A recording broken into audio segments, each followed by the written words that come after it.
Elle s'est sacrifiée pour l'homme de sa vie, Rebecca. Pendant des jours, elle vit dans la peur. Quand Jean-Marc l'appelle, elle a envie de pleurer. Quand il parle du mariage, elle a envie de disparaître. Le patron insiste, menace.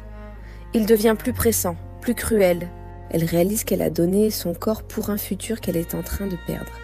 Rebecca comprend surtout une chose, elle ne pourra pas vivre comme ça. Un soir, elle dit à Jean-Marc, « Faut qu'on parle ». Sa voix tremble, elle avoue tout. Tout. Le silence. Jean-Marc ne bouge plus. Son regard change.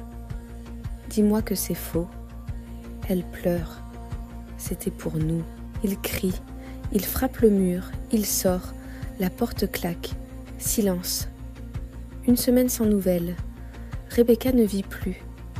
Puis un jour, la porte s'ouvre enfin dans un grincement qui fait sursauter Rebecca.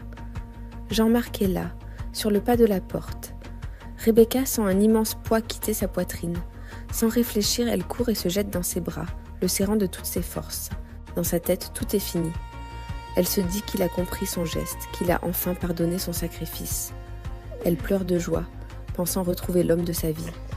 Mais le corps de Jean-Marc reste dur, froid comme de la pierre. Il ne bouge pas, il ne la serre pas en retour.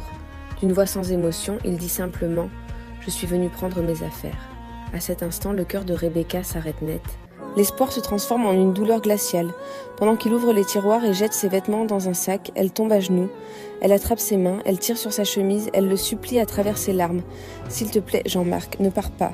C'était pour nous, c'était pour ton concours. » Elle crie que sans lui, elle n'est plus rien, que leur amour est plus fort que cette erreur.